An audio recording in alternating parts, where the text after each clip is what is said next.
Hello and welcome to KQED Newsroom. I'm Thuy Vu. On our show today, UC Berkeley was once again a flashpoint in the fight over free speech when a conservative radio host spoke on campus. And we talked to the co-directors of the national PBS series The Vietnam War, Ken Burns and Lynn Novick. Plus a performance that tackles American history with drag queen flamboyance. We'll get a sneak peek from artist Taylor Mack. But first, we look at the week's big political developments from D.C. to Sacramento. President Trump does a seeming about-face on DACA, dangling a potential deal with Democrats to protect hundreds of thousands of undocumented immigrants against deportation. Meanwhile, Senator Bernie Sanders unveiled a plan for single-payer health care, which has gained backing from California Senator Kamala Harris. And in Sacramento, it's a mad scramble to get key bills onto the governor's desk during this last week of the legislative session. And here to break it all down are KQED politics and government reporter Marisa Lagos and political consultant Tim Miller with Definers Public Affairs. Welcome to you both. So, Marisa, what is the deal with the DACA deal? What is the agreement between President Trump and Democratic leaders Chuck Schumer and Nancy Pelosi? Well, it's sort of a deal to work on a deal. I mean, I think at this point they have gotten a promise from the president that he wants to revisit this issue, that he may support standalone legislation, although it could be paired with something around border security. We've heard sort of mixed messages about the border wall situation, but I think the idea is they got in a room, they agreed that, you know, on principle they would like to fix this problem. I think the question really now comes down to what Republican leadership is willing to do and whether or not they'll even let a bill get to the floor. There's a bill in committee. They could put it up in the next couple of weeks. Republicans are saying they will not go along with Democratic plans to actually pull that, you know, sort of over the wishes of the Republican leadership. So the votes are there, but will this help, like having Trump on board when he's sort of feuding with the Republicans? I don't know. Well, Tim, weigh in on that. You're a Republican strategist. You were communications director during Jeb Bush's campaign in 2016. This came as a big surprise to Republican lawmakers. Well, it really did, because it went against what President Trump promised on the campaign trail with regards to DACA. As far as I'm concerned, as a Jeb Bush Republican, I think it's a good flip-flop, you know, to a position that I think is the right position. The question, as Marisa said, is how does this get passed? You know, there's this old rule in Congress called the Dennis Hastert rule, where you need to have half of the majority party needs to support a bill for it to come up. I don't see half of Republicans in Congress supporting a clean DACA deal without, you know, the wall or the RAISE Act or something to go with it. So the question is, will President Trump, you know, put his thumb on the scale and actively campaign for this, like he didn't really on Obamacare and other issues, to get it done? Possibly, and I think that's mostly because he's liked the press coverage he's gotten out of this. And what's the likelihood that this could get done? I mean, Congress goes into recess in early October. Nancy Pelosi seems to be saying that she thinks the president will go along with a path to legalization. He's saying, no, no, no, I never agreed to that. But that's largely semantics, right? He wants to call it DACA. They like saying dreamers. They, you know, they don't want to say amnesty. Or nobody wants to say amnesty. Dawn, according to Breitbart like, News. Right. What is a path to citizenship? I mean, to me, the more interesting thing is what Tim brought up, which is this question of, like, why is Trump doing this? And I think he's totally right? He loved the good press he got. He hated the bad press he got when he decided to rescind DACA. He hated he loved the good press he got when he made that first budget debt deal with the Democrats, which was really a minor thing. You know, I think it's an interesting political calculation if he's actually thinking it through that far, which is his base hates this, right? The Make America Great Again base hates this, but I would, you know, but on balance, DACA is very popular. So is it worth losing, you know, that part of your base, or do you lose them? Yeah, it comes down to the details and whether they can jam it through. I think the fact that they made a deal to have the budget cliff happen at the same time at Christmas, is it possible that you know, there's enough political pressure to force it through then? Yes, I think so. I'd be shocked if there's anything before that.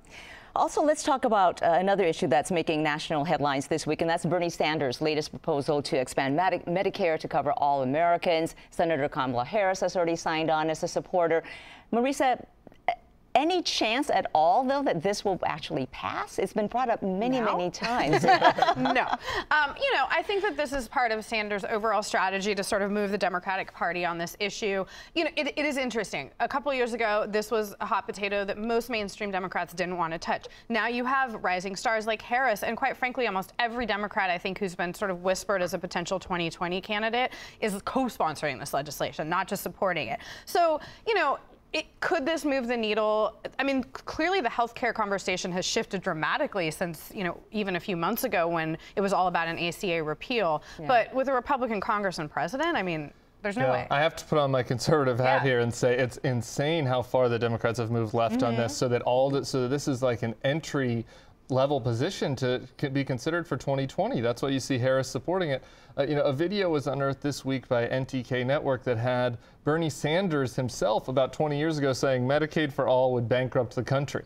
So Bernie, as a socialist at that time, thought that this was too far left of a piece of legislation. Now it's the mainstream view in the party. So what does that mean, when the Democrats do, take back over Congress, if they're ever able to win elections? And in fact, Assembly Speaker Anthony Rendon set aside a single-payer bill not too long ago that was backed by the Nurses Union because they didn't think there was enough funding. I want to talk also about this being the last week of the legislative session. There's a mad scramble on to try to push bills through. I know there's one targeting prescription drug costs. What would that one do? So yeah, this is Senate Bill 17 by Dr. Ed Hernandez. He tried this last year and it got gutted, beyond recognition by Democrats. But I think the conversation around healthcare has shifted, and especially around prescription drugs. Like, people were really angry about the EpiPen and some of these other drugs spiking. This bill would make it more transparent, right, in terms of drug costs and give notification when those prices go up. Right. So it's not the whole apple, I think, is what I would say to folks who want sort of complete transparency from drug makers. But this is a move in that direction. It would require them to give more advance notice and more disclosure of why drug prices are the way they are. I think it'll be interesting to see where the governor lands. Part of the reason it's not the full apple is because it's backed by the insurance industry, right? So it doesn't include any transparency on the insurance industry side. And a lot of times the drug costs come up because the insurance industry buys the generics or the cheaper drugs, but then they mark them up before they get to consumers. So, for transparency to work, it has to happen across the board in the healthcare system. And then, Tim, what other closely watched bills are making their way through the legislature, hoping to get to the governor's desk? Yeah, well, the big one last night was the bill with regards to housing, SB 2. They had to keep the vote open for a couple hours. Yeah, I think it was over an hour in order to just barely get the 54 votes they needed to get it passed.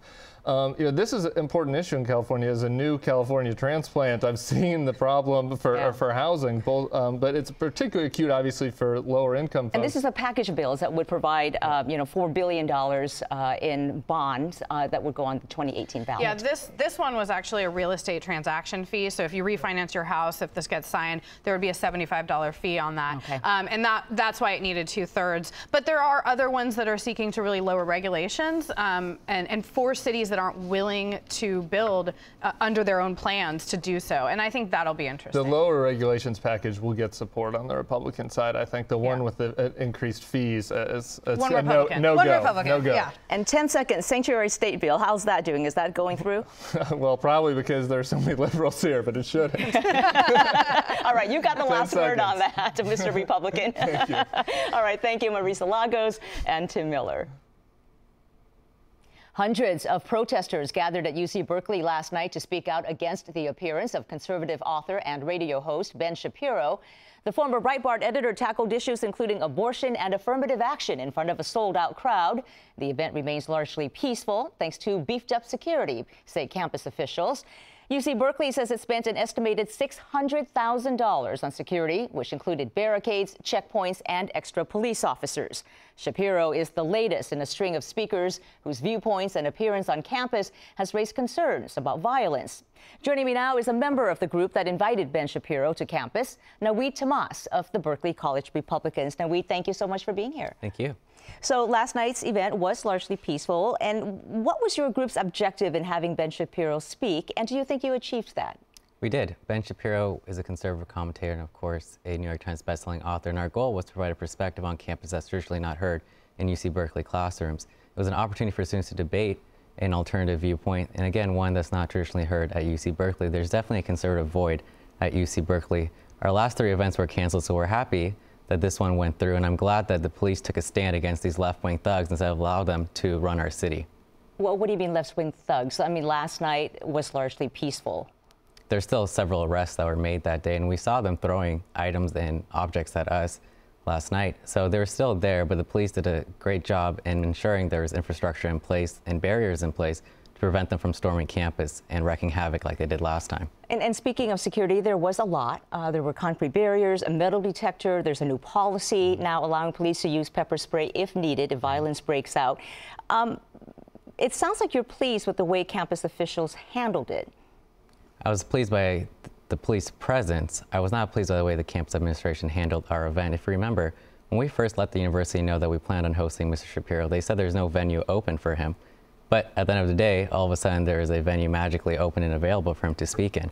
And throughout the planning of this event, they were not great partners. In fact, there were several bureaucratic restrictions they placed on us, bureaucratic stonewalling. So it was a very difficult fight to ensure Mr. Shapiro had the opportunity to speak on campus. Funny enough, last minute, the event had its seating slashed by the university. So initially, ironically, it was 1984 seats for the event, but the university slashed it to 1040. They said because of the incidents in Charlottesville and the Berkeley riots. But I asked the university 2 questions. They refused to answer both of these. The first one is, what does Ben Shapiro have to do with Charlottesville or the Berkeley rally?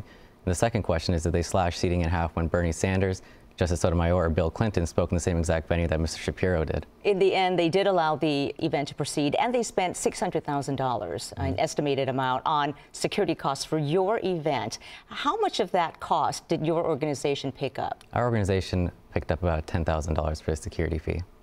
So the bulk of it, the university spent out of the university coffers. Correct. We provided protection within the building. Okay. You know, critics and even some Republican students at Cal have said that your group intentionally invites provocative speakers, hoping to provoke left-wing extremists so you can get publicity, so you can amplify your message. And they cite the violence surrounding the Milo Yiannopoulos event back in February as an example. How do you respond to that? Well, just being conservative is considered controversial. It's considered being provocative, and that's simply not true. Every event we offer the students the opportunity to ask the speaker a question, debate the speaker. Again, I always invite these left-wing groups to come to our events, debate Shapiro instead of protesting, because that's not productive. But again, it's easier to protest than to have your views challenged. How many members does your group have? So initially, back in 2016 of fall, we only had about 10 to 15 members. We've grown substantially since then. We have about 60 members on average coming to our meetings. Mm-hmm. And so for you, what is it like to be a Republican on a campus that is viewed as very liberal, has a strong tradition in that? It's incredibly difficult being a Republican on campus. Students, professors in the Berkeley community have developed a straw man out of me. They see me as a boogeyman. They say I'm a racist, I'm a xenophobe, I'm a Nazi. One time I walked down campus and there was flyers posted calling me a fascist, and the posters had my face on it. And every day when we're tabling on Sproul Plaza, where the free speech movement began, we're constantly harassed, and this is always video documented. But again, the university never provides us adequate protection. But yet you invite people who put out very bigoted messages, very racist messages. Ann Coulter, for example, you invited her. The event did not take place. But this is a woman who has called Islam a car-burning cult with a predilection for violence. I mean, those are the kinds of people that you've invited. So can you see how there are those on campus and in the city of Berkeley as well, and throughout the Bay Area, who feel like there's a lack of sensitivity there? Well, rioting in the streets is not the solution to that. The solution to offensive speech is more speech. So again, if you have a problem with Ann Coulter, debate her, expose her in public and at our events. Again, her viewpoints are incredibly relevant under the Trump administration. Her book, Adios America, resulted in direct policy platforms within the Republican Party that were adopted, and as well were the backbone of Trump's campaign policies regarding immigration. That's what our event was focused on. Again, she's incredibly relevant under this administration. All right, and we know that Free Speech Week is coming up. Your group is not involved in putting that on, a different group is, but we will see more conservative speakers on campus if that event indeed happens. So, Naweed Tahmas, thank you for being here. Thank you for the opportunity. This Sunday is the premiere of the national PBS series, The Vietnam War, a 10-part, 18-hour documentary directed by Ken Burns and Lynn Novick. The series tells the stories of soldiers and civilians on both sides of the deeply divisive war that played out on the battlefield and here at home. Scott Schaefer spoke earlier with filmmakers Ken Burns and Lynn Novick. Ken Burns and Lynn Novick, welcome to KQED Newsroom, and congratulations on completing this epic documentary.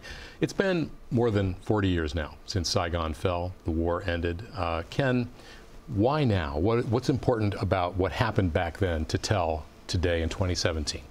You know, very simply, we've now got the distance, the perspective that allows us to understand more clearly what had taken place. The passions have not cooled down, but you're able to, with new scholarship, with the aging of the veteran population, but the aging also of the protest population, an opportunity to revisit this really, really difficult period. And Lynn, I think you've said, I read, that the Vietnam War has been poorly understood. What do you mean by that, and what are you hoping to clarify? There was a lot happening in different places at the same time, and it took a long time for us to even understand how to tackle it. We went back to the beginning, which you have to go back to the 19th century, understand colonialism, understand World War II, the Cold War, political dynamics here, and what it was like for ordinary people in Vietnam and here. And we felt it was important to see this not just from an American perspective, but also from Vietnamese perspectives. And that's never been done before. We had wonderful connections there to people who we could explain to them. We wanted to tell the human story of the war. And we found out that people wanted to talk.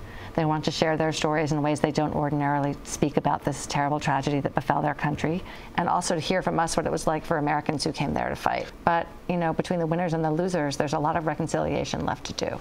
Why is it so hard? I mean, in some ways it's only been, 4 decades. Maybe it shouldn't be surprising. But what is it that's left raw, that's still unresolved? We lost.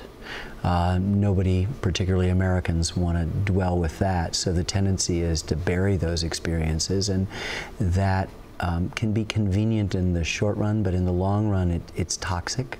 The country was divided, passionately divided, violently divided by the Vietnam War, and those angers and differences still kind of fester.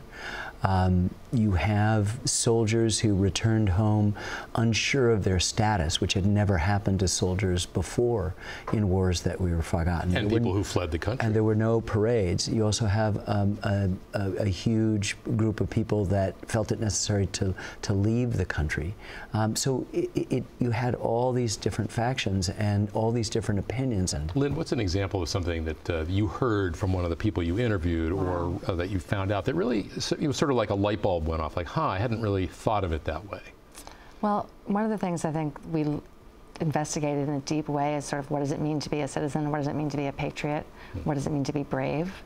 And over again, we were challenged in our assumptions about what those things mean.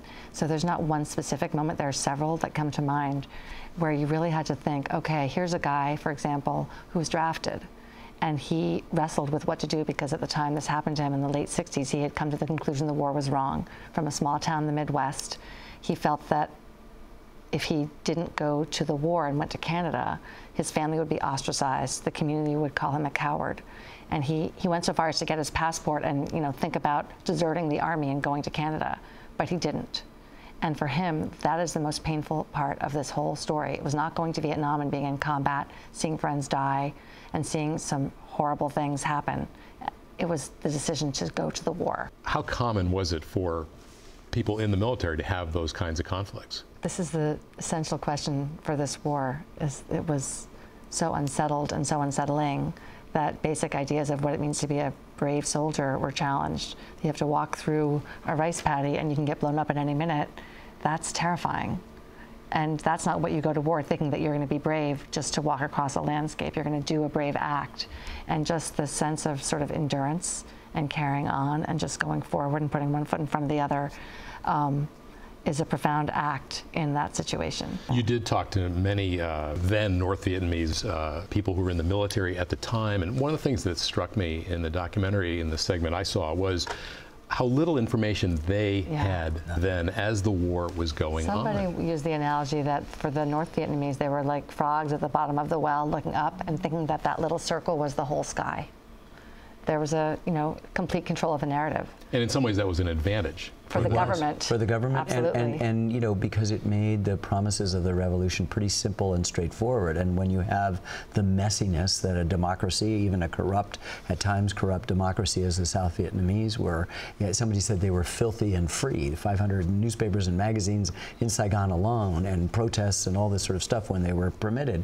But it was the simplistic message of the communists and the control they exerted over their followers made them much more adapted to winning than the other side, which was chaotic, at times corrupt. And their message did resonate with people in terms of you know, Vietnam not being an occupied country and being unified and being liberated, and the language they used was very effective because it really spoke to people from, you know, hundreds of years of a yearning to be their own country. You interviewed many more people, of course, than you could include in this documentary. Talk about what it took to find the right voices, especially in Vietnam. So, you know, all of these projects, the end result, even at 10 episodes and 18 hours, represents only a tiny fraction, a 40th of the material that we've collected. And a lot of it is just accidental and serendipitous. You meet somebody, you might read an unpublished memoir and talk to somebody and say, no, that I'm not sure that they'd be good or even want to. Many people have and exhibit understandable reticence. I think these memories and experiences are so close to the surface for the people who lived through them. That was the thing that I think we took away the most from getting to know people and hearing their stories, was you didn't have to go very far into an interview before these feelings and memories are flooding back and kind of overtaking people in the moment. People will start a sentence not knowing that they'll be at a certain brand new and sometimes extraordinarily painful or joyous emotional state at the end of that sentence, so that they begin to talk about something and then suddenly their throat catches because what wells up in them is the significance of that memory in their lives. Ken Burns, Lynn Novick, thank you, and congratulations again. We so very much look forward to seeing this. Thank you. Thank you very much. And now for a different, lighter take on history. What does a hit song say about our culture and times? Well, the daring cabaret show tackles American history through our most popular songs. The show, titled A 24-Decade History of Popular Music, shines a light on everything from slavery to gay activism. It was created by drag artist and Stockton native Taylor Mack. The production also brings new meaning to the term period costumes, as KQED senior arts editor Chloe Veltman found out. Well, here we are under the stage at the Curran Theatre in San Francisco. I'm here with Taylor Mack, the creator of the show, the chief performer, and his co-creator, costume designer, Machine Dazzle. Thank you both for being here. It's great to get the chance to chat with you here in the costume shop as all this stuff is going on. Thank you. Yes, thank you. Once was lost, but now I'm found. So your show tells the history of the United States of America in 246 songs, and it all begins with a smashing, ball-busting rendition of Amazing Grace.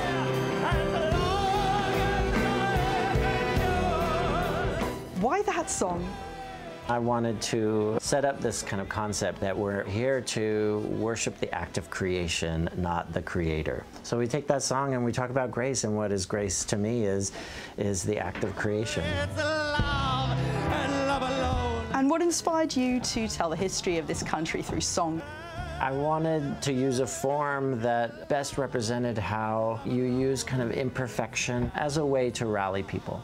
I think of classical music as, you know, you're reaching for the hem of God, you're reaching for perfection, you're striving for virtuosity. And a popular song is something that is reaching the people. It's reaching them in order to rally them to a cause, to celebrate together, to mourn together. And you guys also tell the history of this country through costume. He cursed us with a Congress.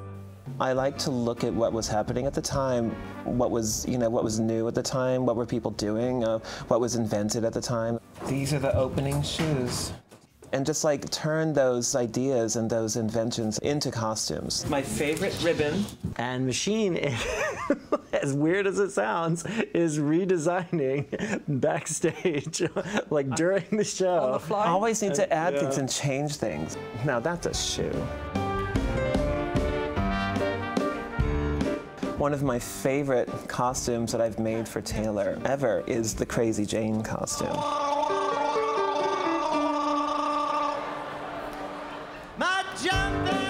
Crazy Jane has a wig made out of champagne corks, and she lives in a barrel. When she takes the barrel off, it's like she has everything in there. She has her toiletries in there. She has her bedroom objet in there. So wearing a barrel, not to mention heels, high heels for 24 hours. Sometimes women will say to me on the street, if I'm dressed up, wearing the high heels, or often after shows, women will say, how could you wear those heels? I could never wear heels like that. And I always say, well, for you, it's oppression, but for me, it's liberation.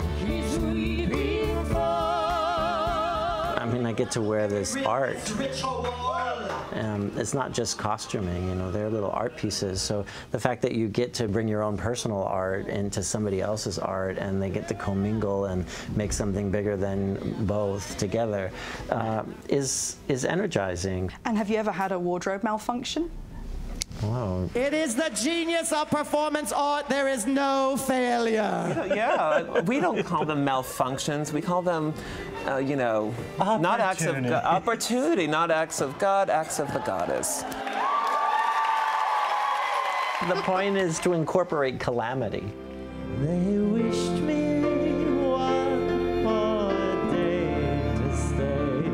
And in fact, the show was inspired by the very first AIDS walk in San Francisco. Which you were Which at. I went to when I was 14 years old, and it was the first time I'd ever seen an out homosexual, and it was thousands of them all at the same time. It's the first time I ever saw a drag queen. It was a Sister of Perpetual Indulgence. You know, so that event is what makes me want to make theater. And so in making the show, I wanted to make a metaphorical representation of that event. Now, you can use your pillows as shields if you want to. You're performing 4 long 6-hour chunks of the show here in San Francisco. Why are your performances so long? Well, sometimes it takes more than a 90-minute intermissionless play to kick somebody out of their 40-hour work week. Okay, so everyone, you understand how it goes? Let's do it. I think that there's real wonder in just making things go on longer than people expect, longer than they think they're capable of handling something. So I really like to put people through it. Well, thank you very much, Taylor Mack and Machine Dazzle, for joining me today. Thank you so much. Thanks for having us. Thank you. And the show is playing at San Francisco's Curran Theater now through September 24th. And that will do it for us. You can find more of our coverage at kqed.org/newsroom. I'm Thuy Vu. Thank you for joining us.